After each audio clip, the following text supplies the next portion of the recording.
बिस्मिल्लाहिर्रहमानिर्रहीम। अस्सलाम वालेकुम व्यूवर्स, हमने अपनी सॉलिड स्टेट फिजिक्स की लेक्चर सीरीज स्टार्ट की थी, जिसमें हमने लेक्चर 1 और सेकंड देखा, और आज हम डिस्कस करने वाले हैं अपना लेक्चर नंबर 3। ओके, तो हमने फर्स्ट और सेकंड लेक्चर में देखा था कि हमारे पास सॉलिड स्टेट फिजिक्स क्या होती है, सॉलिड क्या होता है, और सॉलिड की टाइप्स कौन कौन सी होती हैं। टाइप्स में आ जाती थी हमारे पास क्रिस्टलाइन सॉलिड, अमॉर्फस सॉलिड या फिर नॉन क्रिस्टलाइन सॉलिड। फिर हमने देखा था कि क्रिस्टलाइन सॉलिड की क्या टाइप्स होती हैं, जिनमें आ जाती थी हमारे पास सेमी क्रिस्टलाइन सॉलिड और पॉलीक्रिस्टलाइन सॉलिड। ये था हमारा फर्स्ट लेक्चर। सेकेंड लेक्चर में हमने देखा कि हमारे पास जो है वो एक क्रिस्टल स्ट्रक्चर जो है वो कैसे बन सकता है। तो एक क्रिस्टल स्ट्रक्चर को बनाने के लिए हमें दो चीज़ों की रिक्वायरमेंट होती है। फर्स्ट पे आ जाती है लेटिसेस या फिर ब्रेविस लेटिसेस, क्योंकि ब्रेविस ने ही इसका कॉन्सेप्ट दिया था स्पेस लेटिस का, तो लेटिसेस का कॉन्सेप्ट इधर से आता है, इसीलिए इसे कहा जाता है ब्रेविस लेटिस। और इसमें जिस चीज़ की रिक्वायरमेंट होती है किसी क्रिस्टल स्ट्रक्चर को बनाने के लिए वो होती हैं बेसिस। ओके, बेसिस हमारे पास एक्चुअली क्या थी? बेसिस हमारे पास एटम हो सकता है, कोई ग्रुप ऑफ एटम हो सकता है, कोई मॉलिक्यूल हो सकता है, जो कि अटैच हो जाते थे लेटिस पॉइंट के साथ और हमें बना देते थे एक क्रिस्टल स्ट्रक्चर। सो ये था एक जस्ट छोटा सा रिव्यू हमारे फर्स्ट और सेकंड लेक्चर का। तो चलते हैं हमारे आज के थर्ड लेक्चर की तरफ, जो कि है बेसिकली पीरियोडिसिटी इन क्रिस्टल के ऊपर। ओके, सो व्यूअर्स, ये है आज के हमारे लेक्चर की आउटलाइन। आज हम डिस्कस करने वाले हैं पीरियोडिसिटी इन क्रिस्टल, कि किसी क्रिस्टल में पीरियोडिसिटी कैसे कायम रहती है, जो कि हम 1 डायमेंशन के लिए देखेंगे, 2 डायमेंशन के लिए और 3 डायमेंशन लैटिसेस के लिए देखेंगे। ओके, फिर हम देखेंगे कि हमारा ट्रांसलेशन वेक्टर क्या होता है और इसकी टाइप्स कौन कौन सी होती हैं। हमारे बेसिकली हमारे ट्रांसलेशन वेक्टर की 2 टाइप्स होती हैं, जिनमें आ जाती है प्रिमिटिव ट्रांसलेशनल वेक्टर और नॉन प्रिमिटिव ट्रांसलेशनल वेक्टर। चलिए बढ़ते हैं हम अपने लेक्चर की तरफ। सो हमारा टॉपिक क्या है? फर्स्ट, पीरियोडिसिटी इन क्रिस्टल। ओके, तो पीरियोडिसिटी को हमने कैसे डिस्टिंग्विश करते हैं? हम कहते हैं कि अगर किसी सॉलिड को क्रिस्टल से हमने क्या करना है, उसमें फ़र्क करना है, तो हमें पीरियोडिसिटी की ज़रूरत पड़ती है। सो ये पीरियोडिसिटी किसने इसका कॉन्सेप्ट जो था वो किसने दिया था? वो फर्स्ट टाइम ब्रेविस ने दिया था in 1848 by describing the concept of space lattice.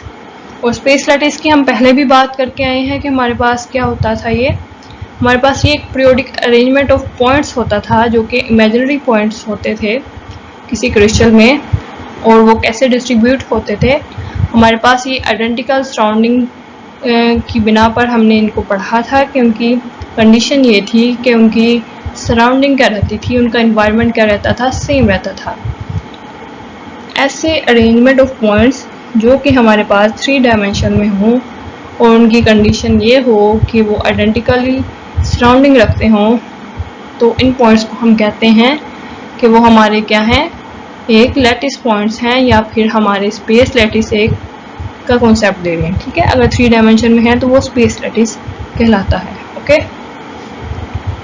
तो यहाँ पे हमारे पास डिफरेंट टाइप्स की लैटिसेस हैं। ये 1 डायमेंशन है। फर्स्ट वाली जो है वो हमारे पास 1 डायमेंशनल लीनियर लैटिस कह सकते हैं या ट्रांसलेशनल लैटिस कह सकते हैं, और जो हमारे पास सेकंड हमारी है ये 2D या एक प्लेन लैटिस है। ओके, तो 1 डायमेंशनल अरे ऑफ लैटिस की अगर हम बात करें तो यहाँ पे हमारे पास 2 पॉइंट्स के दरमियान J और J, जिन पॉइंट्स को हमने नाम कर दिया है J का, ठीक है, तो इनको हम जोड़ते हैं एक ट्रांसलेशनल वेक्टर की हेल्प से। इसकी भी हम आगे बात करने वाले हैं कि 2 पॉइंट्स के दरमियान जो डिस्टेंस होता है वो क्या, किसको ज़रिए हम लेते हैं, एक ट्रांसलेशनल वेक्टर के ज़रिए लेते हैं। और ये पॉइंट्स क्या हैं, इक्वली डिस्ट्रीब्यूट हैं हमारी क्रिस्टल में, तो ये बना देते हैं एक linear pattern of lattice. Okay, क्योंकि ये ट्रांसलेशनली क्या है, डिस्ट्रीब्यूट हुए हैं, और इनका जो सराउंडिंग है वो भी क्या है, आइडेंटिकल है।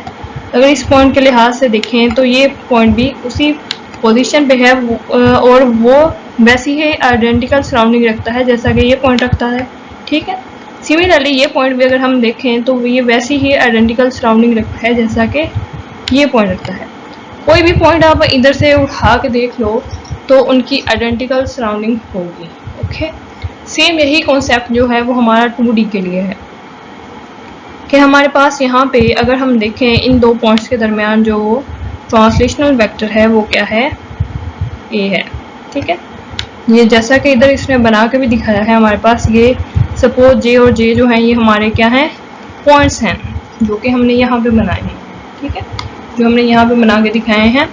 और जे, एक जे से दूसरे जे यानी कि एक पॉइंट से दूसरे पॉइंट्स तक जाने के लिए हमें जिस मैथमेटिकल ऑपरेशन की ज़रूरत पड़ी वो एक ट्रांसलेशनल वेक्टर कहलाता है, जो कि ए है और बी है। ठीक है, ए और बी है जो कि हमारे क्या हैं, ट्रांसलेशनल वेक्टर्स हैं। और ये बनाते हैं एक 2D लैटिस या फिर एक प्लेन लैटिस। ओके, तो ये था एक जनरल सा कॉन्सेप्ट इन 1 डायमेंशन में और इन 2 डायमेंशन में लैटिस का कॉन्सेप्ट।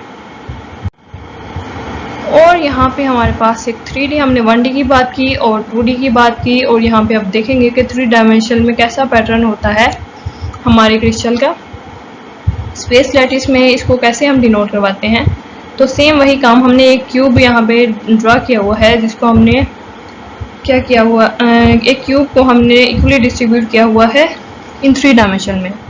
ओके, हर पॉइंट को अगर हम देखें तो ये जे है, ये भी जे है और ये भी जे है। एक जे से दूसरे जे तक जाने के लिए भी हमने बात की कि किस ट्रांसलेशनल वेक्टर की हमें हेल्प लेना पड़ती है, वो होता है ए या बी हो सकता है या फिर वो सी हो सकता है। ठीक है, तो यहाँ पे हमारे पास 3D है तो हमारे पास 3 ही ट्रांसलेशनल वेक्टर आएंगे उनको डिस्क्राइब करने के लिए। ठीक है, 3 पॉइंट्स को डिस्क्राइब करना है ना बेसिकली, कि 3 पॉइंट्स के दरमियान जो डिस्टेंस है वो कितना होगा। तो ये ए बी और सी जो है ये वेक्टर्स होंगे, ट्रांसलेशनल वेक्टर्स होंगे हमारे। और अगर हम इसके पैटर्न को देखें तो ये हमारे पास इस फॉर्म में होंगे। ये तो हमने जस्ट बताया ना कि ये जे जो है हमारा कोई स्पेसिफिक पॉइंट है। ठीक है, तो ये हमारे पास एक्चुअल डायग्राम जो है वो 3D पैटर्न हो गया। किसके लिए, स्पेस लैटिस के लिए। हमने अब क्या क्या देख लिया, हमने स्पेस लैटिस का कॉन्सेप्ट देख लिया और हमने ये भी देख लिया कि इसकी पीरियोडिसिटी कैसे काम रहती है क्रिस्टल की, कि ये इक्वली डिस्ट्रीब्यूट होते हैं, पॉइंट्स जो हैं वो आइडेंटिकल सराउंडिंग रखते हैं और इनका अरेंजमेंट क्या होता है, 3D भी हो सकता है, 2D भी हो सकता है और 1 डायमेंशन भी हो सकता है। ओके, तो बात आ जाती है हमारे ट्रांसलेशनल वेक्टर की। हमने फर्स्ट पे ही इसका कॉन्सेप्ट जो है वो समझ लिया था ऑलमोस्ट, लेकिन इसकी हमने जो इक्वेशन थी उसको अभी डिस्क्राइब नहीं किया।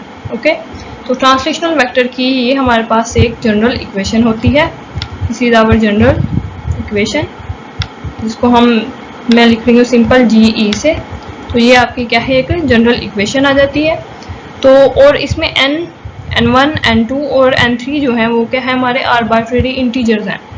ये हमारे पास हो सकते हैं 1 भी हो सकता है, 0 से 0 1 2 3 so on। ठीक है, और हमारे पास 1/2 की फॉर्म में भी हो सकते हैं, फ्रैक्शन की फॉर्म में भी हो सकते हैं। ओके, और जो हमारे ए बी और सी हैं वो क्या हैं, बेसिकली ये हमारे फंडामेंटल ट्रांसलेशनल वेक्टर हैं। इनको हम बोलते हैं फंडामेंटल ट्रांसलेशनल वेक्टर या सिंपल ट्रांसलेशनल वेक्टर। ओके, तो एक पॉइंट से दूसरे पॉइंट तक जाने के लिए जो हमें जिन फंडामेंटल ट्रांसलेशनल वेक्टर की ज़रूरत पड़ती है वो क्या होते हैं हमारे, वो ए बी सी हो सकते हैं। ठीक है, अगर आपने एक्स एक्सिस के अलोंग लेना है तो सपोज आप ए ले लो, अगर वाई एक्सिस के अलोंग लेना है तो बी ले लो, अगर जी के अलोंग लेना है तो सी ट्रांसलेशनल वेक्टर ले लो। ओके, तो ये था हमारे पास जनरल सा कॉन्सेप्ट इसका, ट्रांसलेशनल वेक्टर का। जी, तो अब बात कर लेते हैं अपनी टाइप्स ऑफ ट्रांसलेशनल वेक्टर की। हमारे ट्रांसलेशनल वेक्टर की 2 टाइप्स होती हैं। फर्स्ट होती है प्रिमिटिव ट्रांसलेशनल वेक्टर और सेकंड होती है non primitive translational vector. Okay, primitive translational vector. जी, तो अभी आपने ट्रांसलेशनल वेक्टर को देखा कि हमारे पास ट्रांसलेशनल वेक्टर क्या होता है। वो हमारे पास उसकी इक्वेशन अगर हम इधर लिखें वो होती है हमारे पास E = n1, जो कि हमारा क्या होता है, इंटीजर होता है n1, और एक हमारे पास ट्रांसलेशनल वेक्टर होता है। Okay, translational vector plus n2, ये भी हमारे पास क्या होता है, एक इंटीजर होता है। और यहाँ पे हमारे पास अगेन एक ट्रांसलेशन वेक्टर होता है। ये मैं 2D में लिख रही हूँ, आप आगे लिख सकते हो plus n3 into see translation vector. Okay, तो अगर आप 3D में डील कर रहे हो तो ये एक मेरे पास 2D पैटर्न है। अगर मैं इधर से एक ट्रांसलेशन वेक्टर लूँ, इसको मैं कंसीडर कर लूँ कि ये मेरे पास क्या है, ए है, ए ट्रांसलेशन वेक्टर है। और इस पॉइंट से इस तक जो मुझे ट्रांसलेशन वेक्टर लेना पड़ा वो कौन सा था, बी था। ओके, तो ये मेरे पास 2 पॉइंट्स आ गए, ए और बी। अब अगर मैं इस पॉइंट को नाम दे दूं ओ का, और इसको नाम दे दूं आर का, और इस पॉइंट को नाम दे दूं आर डैश का, मुझे एक्चुअली जाना कहाँ पे है, ओ से जाना है मुझे आर डैश पॉइंट तक। तो मैं कैसे जाऊंगी? ओके, तो मैं जाऊंगी अपने ओ से आर तक पहले जाऊंगी। उसके लिए मुझे किस ट्रांसलेशन वेक्टर की हेल्प लेना पड़ेगी, ए की लेना पड़ेगी। फिर मुझे जाना है आर डैश पे भी जाना है। फिर मुझे अब आर से मुझे मूव करना है कहाँ पे, आर डैश पे। तो अगर आप देखें इधर से इधर तक का जो ट्रांसलेशन वेक्टर था वो बी ट्रांसलेशन वेक्टर था। तो यहाँ से यहाँ तक के लिए भी हमारे पास ट्रांसलेशन वेक्टर क्या होगा, बी ट्रांसलेशन वेक्टर ही होगा। ओके, तो ये था हमारा जनरल सा कॉन्सेप्ट। अगर हम इसको अब इधर लिख के देखें अपनी इक्वेशन फॉर्म में, ट्रांसलेशन वेक्टर की जो फॉर्म है हमारे पास, इधर से हम लिखेंगे कि हमारे पास ट्रांसलेशन वेक्टर क्या आएगा, वो है हमारे पास, अब ए के लिए हमें क्या यूज़ करना पड़ेगा, 1a okay plus simply 1b। Okay, लेकिन जो मुझे आर डैश के लिए, आर डैश पे जाने के लिए जो मैं इक्वेशन लिखूंगी वो ये होगी कि मैं पहले ओ से आर तक गई, ठीक है, यानी कि मैं आर पे मौजूद थी, प्लस मुझे एक ट्रांसलेशन वेक्टर ऐड करवाना पड़ा जो कि क्या था, बी था। ओके, अब इसके लिए मैं अगर अपना लिखूं तो यहाँ पे आएगा आर डैश प्लस आर, ठीक है। अब ट्रांसलेशन वेक्टर इसके लिए मैं कैसे लिखूंगी, इस सारे जो हमने अभी किया है अपने ए और बी पॉइंट के लिए, ठीक है। तो हमारे पास अगर हम देखें आर पे तो हम मौजूद थे, अब हमारे पास ये इक्वेशन बनेगी, हम मूव ए के अलम हम जो है वो एक्स एक्सिस के अलम तो मूव ही नहीं किए, ठीक है, हम तो मूव किए हैं वाई एक्सिस के अलम। ओके, तो हमारा जो ए ट्रांसलेशन वेक्टर होगा वो होगा 0, ठीक है, उसकी इंटीजर वैल्यू क्या होगी, हमारे पास 0 होगी। और अगर हम देखें कि हमारे पास जो y के अलॉन्ग हम आर से आर डैश की तरफ जब मूव किए हैं, हमारे पास ट्रांसलेशन वेक्टर क्या आया है, बी ट्रांसलेशन वेक्टर आया है। तो हम सिंपली क्या करेंगे, अपने इस ट्रांसलेशन वेक्टर को यहाँ पे ऐड करवा देंगे, ठीक है, यहाँ पे क्या करेंगे, ऐड करवा देंगे। तो ये हमारे पास इक्वेशन बन जाएगी 0a plus 1b translational vector. Okay, तो ऐसे ट्रांसलेशनल वेक्टर जिनमें हमारे पास जो n1 n2 जो हैं, जो हमारे इंटीजर होते हैं वो हमें वैल्यू दे दें 0 1 2, यानी कि इंटीजर वैल्यू दे दें, कोई फ्रैक्शन वैल्यू ना दें, उनको हम क्या कह देते हैं कि ये हमारे क्या हैं, प्रिमिटिव ट्रांसलेशनल वेक्टर हैं। ओके, तो अब देख लेते हैं कि हमारे पास जो नॉन प्रिमिटिव ट्रांसलेशन वेक्टर हैं वो क्या होते हैं। ये हमारे पास एक 2D पैटर्न है अगेन। अब इधर से हम समझेंगे कि हम अपने नॉन प्रिमिटिव ट्रांसलेशन वेक्टर को कैसे डील करते हैं। ओके, तो नॉन प्रिमिटिव ट्रांसलेशन वेक्टर के लिए हम एक पहले ट्रांसलेशन वेक्टर लें। सपोज वही हम काम करते हैं कि हमें किसी आर डैश पॉइंट पे जाना है, सपोज ये मेरा आर डैश पॉइंट है और इधर से मुझे जाना है ओ पॉइंट से, और ये मेरा पॉइंट कौन सा है, आर पॉइंट है। ओके, और अब आप देखो अगर मैं इस पॉइंट से इस पॉइंट तक का जो हमारा ट्रांसलेशन वेक्टर है उसको कंसीडर कर लूँ बी ट्रांसलेशन वेक्टर। ओके, क्योंकि हमने पढ़ा है कि हमारे किसी भी पॉइंट्स की जो सराउंडिंग होती है वो क्या होती है, आइडेंटिकल ही होती है। तो इस पॉइंट से इस पॉइंट तक के लिए जो हमारा ट्रांसलेशन वेक्टर होगा वो बी होगा, और इस पॉइंट से इस पॉइंट तक के लिए जो हमारा ट्रांसलेशन वेक्टर होगा वो लेट ए ट्रांसलेशन वेक्टर है। ओके, तो अब मुझे जाना कहाँ पे है, मुझे मूव करना है इस आर से इस आर डैश की तरफ। तो मैं कैसे मूव करूँगी, मुझे फर्स्ट पेज एक्स एक्सिस के अलोंग जो है इस पॉइंट से आर पॉइंट से जाना होगा इसके हाफ तक, ठीक है। फिर मुझे जाना होगा इसके वाई एक्सिस के अलोंग इसके हाफ तक, ठीक है। अब आप देखो, जब मैं आर से मूव करी, जब मैंने आर से मूव किया तो मैं कितना मूव करके गई हूँ, ए से हाफ नहीं मूव करके गई। हमारे पास इतना जो डिस्टेंस था, इतना जो ट्रांसलेशन एक पॉइंट से दूसरे पॉइंट तक जाने के लिए जो ट्रांसलेशन वेक्टर था वो ए था। अगर तो हाफ के लिए कितना होगा, हाफ के लिए तो डेफिनेटली 1/2 इंटू ए होगा, ठीक है। तो यहाँ पे मैं लिखूंगी कि मैंने कितना डिस्टेंस कैलकुलेट कवर किया, 1/2 इंटू ए। ओके, और मैं यहाँ पे लिखूंगी कि मैंने कितना मूव करके गई हूँ वाई के लॉन्ग। अगर यहाँ से हमारा यहाँ तक जो है वो बी है, तो हमारे इसके मिड में से यहाँ से आर से थोड़ा सा आगे अगर हम देखें, इसका मिड अगर बनता है ये पॉइंट, इधर से अगर हम मूव करके जाएं कहाँ तक, इस आर डैश पॉइंट तक, तो हमारे लिए क्या बनेगा फिर 1/2 बी ट्रांसलेशन वेक्टर।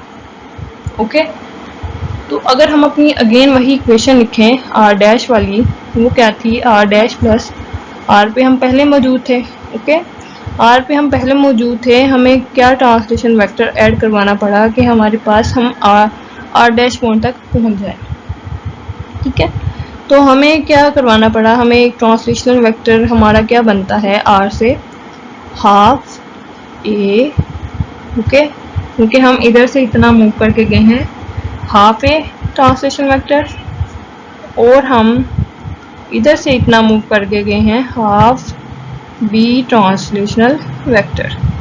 ओके, तो हमारी इक्वेशन क्या बनेगी फिर, अगर हम इस ट्रांसलेशनल वेक्टर को इधर रख देते हैं R dash R plus half, मैं 1/2 को कॉमन ले रही हूँ तो ये बन जाएगा A translation vector plus B translation vector. अब आप देखो कि हमारे पास जो ट्रांसलेशन वेक्टर हैं उनमें जो हमारे पास n1 और n2 है वो क्या है 1/2 है, यानी कि हमारे पास फ्रैक्शनल वैल्यू आ रही है। तो ऐसे ट्रांसलेशन वेक्टर जिनमें हमारे पास n1 n2 जो है वो फ्रैक्शनल वैल्यू दे देते हैं, या n3 जो है वो फ्रैक्शनल वैल्यू दे देते हैं, तो ऐसे ट्रांसलेशनल वेक्टर को हम क्या कहते हैं कि ये हमारे नॉन प्रिमिटिव ट्रांसलेशनल वेक्टर हैं। ओके, तो आई होप सो आपको ये थोड़ा सा मुझसे गंदा काम हो गया, लेकिन आई होप सो आपको जो मैंने समझाया वो समझ में आया होगा। तो अगर आपको वीडियो अच्छी लगी तो प्लीज़ लाइक कीजिए और मुझे फीडबैक दें ताकि मुझे पता चले कि मैं इसको मज़ीद कैसे बेहतर कर सकूं। Thank you. अल्लाह निगहबान।